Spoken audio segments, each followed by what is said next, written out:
ভাই আমি মাছ চাষ করতেছি কিন্তু মাছের যে খাবারের দাম বেড়ে গেছে, এই খাবারের দামের সাথে আমি কুলায় উঠতে পারতেছি না। তো আমি চাইতেছি কি সস্তায় মাছের খাবার তৈরি করে মাছের খাওয়াবো। অর্থাৎ আমার হাতের আশেপাশে অনেক ধরনের খাবার পাওয়া যাচ্ছে, এই খাবারগুলো দিয়ে মাছ চাষ করা যাবে কিনা। আবার আপনি অনেক জায়গায় ভিডিও দেখছেন যে বিভিন্ন ধরনের খাবার দিয়ে মাছ চাষ করতেছে, এইসব খাবার দিয়ে আপনি মাছ চাষ করতে পারবেন কিনা, বা এইসব খাবার দিয়ে মাছ চাষ করলে কি কি সমস্যা হতে পারে সেই সম্পর্কে আজকে জানানোর চেষ্টা করবো। তো চলুন শুরু করা যাক। এখনো যারা চ্যানেলটিকে সাবস্ক্রাইব করেনি সাবস্ক্রাইব করে দিবেন, বেল বাটন প্রেস করে দিবেন, যাতে এরকম নতুন নতুন ইনফরমেটিভ ভিডিও আসলে সঙ্গে সঙ্গে দেখতে পারেন। দেখুন, সস্তায় খাবার তৈরি করব বা মাছের খাবার সস্তায় কিভাবে তৈরি করা যায় সেই সম্পর্কে আমাদের ধারণা নিতে গেলে আমাদের চিন্তা করতে হবে, আমরা আসলে বাণিজ্যিক আকারে মাছ চাষ করবো, নাকি নিজের খাবারের জন্য মাছ চাষ করবো, নাকি বাণিজ্যিক চাষও না আবার নিজের খাবারের জন্য না, কিছু মাছ উৎপাদন হলো সেগুলো নিজেও খেলাম আবার বাজারেও বিক্রি করলাম। কোন ধরনের চিন্তা ভাবনা করে আপনি মাছ চাষে আসতেছেন?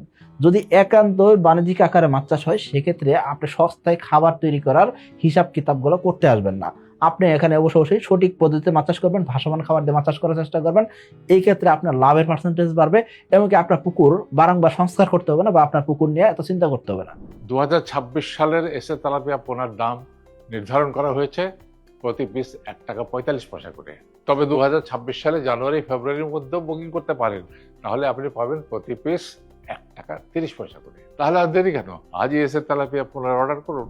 কিন্তু যখন সস্তায় খাবার দিতে যাবেন তখন আপনার পুকুরে গ্যাস হবে, পুকুরে মাছের রোগ ব্যাধি বাড়বে, পুকুরে পানি কন্ট্রোল করতে পারবেন না, নানাবিধ সমস্যা তৈরি হতে থাকে।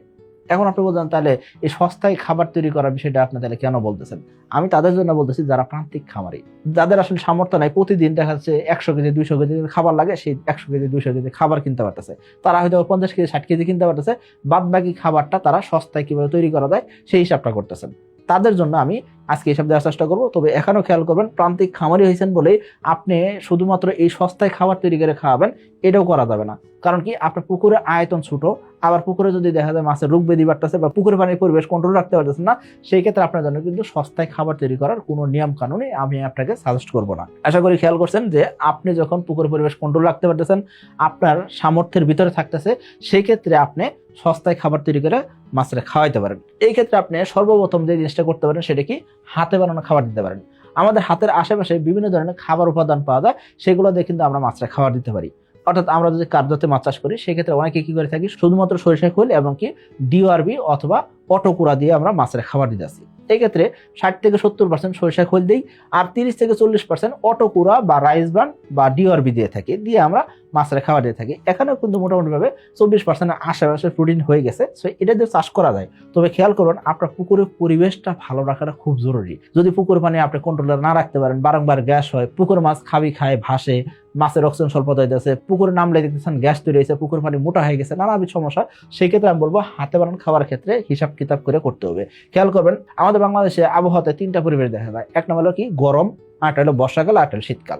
3টা জিনিসই মাছ চাষের জন্য উপযোগী আবার অনুপযোগী। কিভাবে? ধরেন গরমকাল, অতিরিক্ত গরম পড়ে যায়, গরমকালে মাছ চাষ হইতেছে ঠিক আছে, ভালো হবে ঠিক আছে, কিন্তু অতিরিক্ত গরম পড়ে যাচ্ছে, তখন যদি আপনি হাতে বানানো খাবার দেন অনেক সময় কি হয়, পুকুরে দ্রুত সময়ে পচে সেগুলোতে গ্যাস হয়, 1 নম্বর সমস্যা। আবার বর্ষাকাল, এই সময় যদি আপনি হাতে বানানো খাবার দেন সেই ক্ষেত্রে মাছ সম্পূর্ণ খাবার খায় না, ওই খাবারগুলো কি হয়, পুকুরে পানিতে নষ্ট হয়ে পুকুরে গ্যাস তৈরি হয়, সমস্যা। আবার শীতকালে মাছের খাবার খাওয়া কমাই দেয়। কারণ খাবার খাওয়া কমাই দেয় কেন? কারণ কি, ঠান্ডা পড়ে গেছে, ঠান্ডার সময় মাছের হজম হয় কম। এই ক্ষেত্রে আপনি যদি হাতে বানানো খাবার খাওয়ান সেই ক্ষেত্রে কিন্তু আবার একটা বড় সমস্যা তৈরি হয়, কি পুকুর পানি মোটা হয়ে যায়, পুকুরে নানাবিধ সমস্যা তৈরি হয়। তার মানে এই হাতে বানানো খাবার খাওয়াইতে গেলেও আপনাকে হিসাব কিতাব করে খাওয়াইতে হবে। এখন আপনি বলতেন তাহলে ভাই বাংলাদেশের পরিবেশে 3টা জিনিস দেখা যায়, সেটা বললেন যে গরম, বৃষ্টি আর হলো শীত। তাহলে আমি যদি শীতকালে যদি হাতে বানানো খাবার খাই সেক্ষেত্রে খাওয়াতে পারবো কিনা? না, শীতকালে একেবারে হাতে বানানো খাবার বন্ধ রাখতে হবে। তাহলে আপনি কি করতে পারেন, গরমকালে খাওয়াবেন, সেক্ষেত্রে তো ভাই গ্যাস হইতে পারে। হ্যাঁ, আমি আপনাকে বলছি শুরুতেই যে আপনি যখন হাতে বানানো খাবার দিবেন সেই ক্ষেত্রে কি করবেন, আপনি অবশ্যই একটা ফর্মুলা মেনটেন করার চেষ্টা করবেন। আমাদের ভিডিও দেওয়া আছে এরকম, তো ভিডিও দেখে আপনি খাবার তৈরি করে দিতে পারেন। হাতে বানানো খাবারের ক্ষেত্রেও আমরা ফর্মুলা দিয়ে রাখছি, সেই ফর্মুলা অবলম্বন করবেন। আর অবশ্যই হাতে বানানো খাবারটা প্রতিদিন দেওয়া যাবে না, বা প্রতিদিন যদি দেন সেই ক্ষেত্রে একবেলা দিতে পারেন, আর একবেলা আপনি কিনা খাবার বা কমার্শিয়াল ফিড খাওয়াবেন, তাহলে আপনি খাদ্য খরচ কিছুটা কমাইতে পারবেন। আশা করি বুঝতে পারছেন। কিন্তু আপনি যদি শুধুমাত্র হাতে বানানো খাবার দিয়ে যদি মাছ চাষ করতে চান সেই ক্ষেত্রে আজকাল কষ্ট হয়ে যাইতেছে, পুকুরের পরিবেশ কন্ট্রোল রাখা যায় না। কারণ কি, আবহাওয়া আমার কন্ট্রোলে নাই, হঠাৎ করে বৃষ্টি হইতেছে আমার কন্ট্রোল আছে, হঠাৎ করে ঠান্ডা বেশি পড়ছে আমার কন্ট্রোল আছে, হঠাৎ করে অতিরিক্ত গরম 40 ডিগ্রি আশপাশে তাপমাত্রা আমার কন্ট্রোল আছে, সম্ভব না। তো এই হিসাবগুলো আমাদের অবশ্যই করতে হবে। তাহলে আমরা হাতে বানানো খাবার দিতে পারি, তবে এটা আমরা কি করতে পারি, 3 ভাগের 1 ভাগ আমরা হাতে বানানো খাবার দিতে পারি, অথবা আমরা কি করতে পারি, সপ্তাহে 2 দিন বা 5 দিন আমরা হাতে বানানো খাবার দিলাম এক বেলা করে, সেই অনুযায়ী কিন্তু আমাদের খাবার খরচ কমাইতে পারি। আশা করি বুঝতে পারছেন। এসে তেলাপিয়া পোনা খায় কম, বাড়ে বেশি, আর তাই খামারি ভাইদের প্রথম পছন্দ এসে তেলাপিয়া পোনা। এসে তেলাপিয়ার পোনা ডেলিভারি শুরু হবে 15 মার্চ থেকে, আর ডেলিভারি চলবে 25 নভেম্বর পর্যন্ত। তাহলে আর দেরি কেন, আজই এসে তেলাপিয়া পোনার অর্ডার করুন। তো 2 নম্বর যে কাজটা করা যায় সেটা কি, অনেকে দেখবেন ক্যাটারিং সার্ভিসের খাবার নিয়ে এসে মাছরা খাওয়াই থাকেন, অর্থাৎ ক্যাটারিং সার্ভিসের ভাত পাওয়া যায়, এই উচ্ছিষ্ট খাবারগুলো নিয়ে এসে মাছরা খাওয়াই থাকেন। খাওয়ানো যায়, কিন্তু খেয়াল করবেন সকল মাছরা দেওয়া যায় না। আপনি যদি পাঙ্গাস চাষ করেন সেই ক্ষেত্রে দিতে পারেন, তবে যে কোনো মাছের ক্ষেত্রে এই ক্যাটারিং সার্ভিসের খাবার দিলে অনেক সময় রেজাল্ট আসতে চায় না। সো এই সবগুলো আমাদের মাথায় রাখতে হবে। এখন ক্যাটারিং সার্ভিসের খাবার যদি দেন সেক্ষেত্রে সম্পূর্ণ পুকুরে দিবে না, যে কোনো এক পাশে দিয়ে আপনি মাছের খাওয়ানোর চেষ্টা করবেন, অল্প অল্প করে দেওয়ার চেষ্টা করবেন। এখন আপনাকে নিয়ম নীতি মেনটেন করতে হবে, পুকুরের পরিবেশ ঠিক রাখতে হবে, পুকুর পানি কালো হয়ে যাওয়ার সম্ভাবনা থাকে বা অতিরিক্ত সবুজ হওয়ার সম্ভাবনা থাকে। তো এই জন্য বলবো, যখন ক্যাটারিং সার্ভিসের খাবার দিবেন সেই ক্ষেত্রে আপনি কি করবেন, সপ্তাহে 1 দিন বা 2 দিন আপনি খাওয়াতে পারেন, অর্থাৎ কিছু খরচ তো কমলো, সেটা করতে পারেন। কিন্তু আপনি প্রতিদিন ক্যাটারিং সার্ভিসের খাবার দিবেন, এই ক্ষেত্রে কিন্তু অনেক সময় রেজাল্ট আসতে চায় না। আপনি বলবেন যে ভাই পাঙ্গাসের পুকুরে আমি তো রেগুলার দিতেছি, কোনো সমস্যা তো হয় না। হ্যাঁ, একবার হবে না, পরবর্তী বছরে সমস্যা হতে পারে, তার পরবর্তী বছরে সমস্যা হবে না এমন হতে পারে না, সমস্যা আপনার পুকুরে হবেই, এটা বলা যায়। কারণ কি, এই ক্যাটারিং সার্ভিসের খাবারের ভিতরে 2টা জিনিস থাকে, 1 নম্বর হলো ভাত থাকে, 2 নম্বর হলো অতিরিক্ত তেল চর্বি থাকে। এই তেল চর্বিটা আপনি অবশ্যই ধুয়ে নিয়ে আপনি খাবার দিলেন। এখন ভাতের ভিতরে কিন্তু এত প্রোটিন নেই, তো শুধুমাত্র ভাত খায় আপনি মাছের পেট ভরালেন, আলটিমেটলি ভালো গ্রোথ পাইতে গেলে আপনাকে এর সাথে কিছু অন্যান্য খাবার মিশিয়ে যদি খাওয়াইতে পারেন, সেই ক্ষেত্রে আপনি সপ্তাহে 1-2 দিন খাওয়াইতে পারেন। আশা করি বুঝতে পারছেন। তৃতীয় যে বিষয় থাকে সেটা কি, রাক্ষসের মাছকে আপনারা কিনতে দিতে পারেন, অন্য মাছের পোনা বা অন্য মাছ দিতে পারেন, অথবা শুটকি দিতে পারেন। তাহলে দেখবেন কি রাক্ষসের মাছ থেকেও ভালো একটা রেজাল্ট পাওয়া যায়।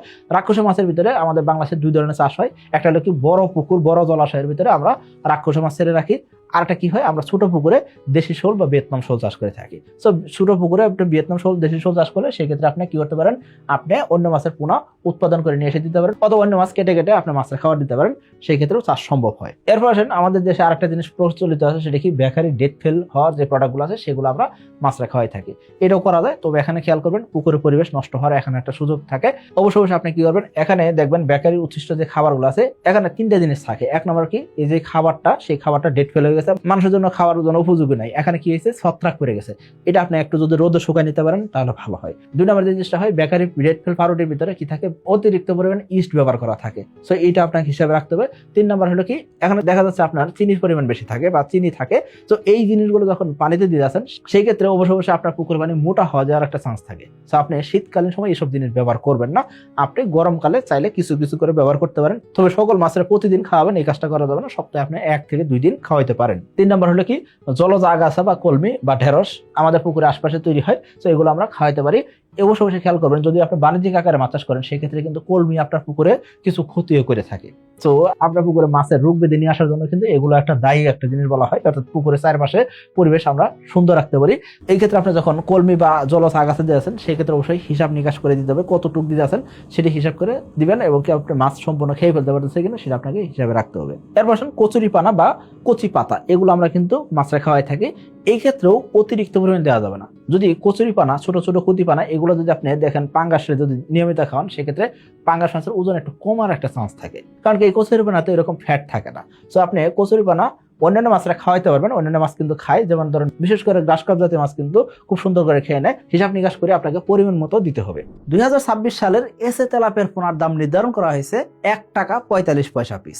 তবে জানুয়ারি ও ফেব্রুয়ারি মাসের মধ্যে এসে তেলাপিয়ার পোনা বুকিং করলেই পাচ্ছেন প্রতি পিস 1 টাকা 30 পয়সা দামে। অফার মূল্যে এসে তেলাপিয়ার পোনা বুকিং করতে আজই যোগাযোগ করুন কোম্পানির নাম্বারে। এরপর আসেন আপনার পুকুরে গ্রাস কার্প আছে, এই গ্রাস কার্পের জন্য আপনি কিন্তু শাক পাতা দিতে পারেন, অর্থাৎ যেগুলো গাছের পাতা নরম এই ধরনের পাতা কিন্তু আপনি দিতে পারেন। যেমন ধরেন গ্রাস কার্প মাছ খুব সুন্দর করে কলার পাতা খেয়ে নেয় এবং কি পুঁশাক সুন্দর করে খেয়ে নেয়, তো আপনি কিন্তু এইগুলো দিতে পারেন। অনেকে বলতে পারেন ভাই সবজির খোসা দিয়ে অনেকে মাছ চাষ করে দেখছি, তো এই ক্ষেত্রে করণীয় কি বা করা যায় কিনা। অনেকে লাউ সিদ্ধ করে খাই যাচ্ছেন, অনেকে আলু সিদ্ধ করে খাই যাচ্ছেন, অনেকে কাঁঠাল খাওয়াই যাচ্ছেন, এগুলো দিয়ে মাছ চাষ করা যায়। তবে খেয়াল করবেন, এটা আপনি সপ্তাহে 1 দিন 1 বেলা দিলেন, অথবা সপ্তাহে 7 দিনের ভিতরে আপনি 2 বেলা দিলেন, সেই ক্ষেত্রে সম্ভব। কিন্তু প্রতিদিন আপনি দিয়ে যদি চাষ করতে চান সেই ক্ষেত্রে কিন্তু আপনাকে সমস্যা ফেস করতে হইতে পারে এবং কি পুকুরের পরিবেশ নষ্ট হইতে পারে। এই জন্য আমরা বলছি কি এই নিয়মগুলো সকলের জন্য প্রযোজ্য নয়, এবং কি বাসি পচা উপাদানগুলো আপনি যদি পুকুরে দেন, পুকুরে পানি দূষণ হয় এবং কি আমাদের কি করতে হবে, অ্যান্টিবায়োটিক এবং কি কেমিক্যাল মিশ্রিত খাবার থেকে বিরত থেকে আমাদের মাছটা খাওয়াইতে হবে। তাহলে মোটামুটি বলা যায় এগুলা থেকে আমরা কিছু খরচ হলেও সেভ করতে পারবো। অর্থাৎ আপনি যদি সপ্তাহে 100 কেজি খাবারের খরচ কমাইতে পারেন, তার মানে মাসে 400 কেজি খাবার খরচ কমাইতে পারছেন, এটা আপনি করতে পারেন। কিন্তু আপনি যদি চিন্তা করেন যে এইটা দিয়ে আপনি চাষ করবেন, তাহলে আমি বলবো আপনাকে এই সস্তায় খাবার দিয়ে আপনি মাছ চাষ করে আসলে তেমন একটা লাভ করতে পারবেন না। হয়তো আপনি একবার বিপদে পড়বেন না, পরবর্তী সময় কিন্তু বিপদে পড়তে পারেন। আশা করি বুঝতে পারছেন। তবে চাইলে এইগুলো দিয়ে আমরা খাবার হিসেবে মাছটা খাওয়াইতে পারি। আশা করি বুঝতে পারছেন। তবে এটা নিয়মিত বা প্রতিদিন করা যাবে না। সকলে ভালো থাকবেন, সুস্থ থাকবেন। আসসালামু আলাইকুম।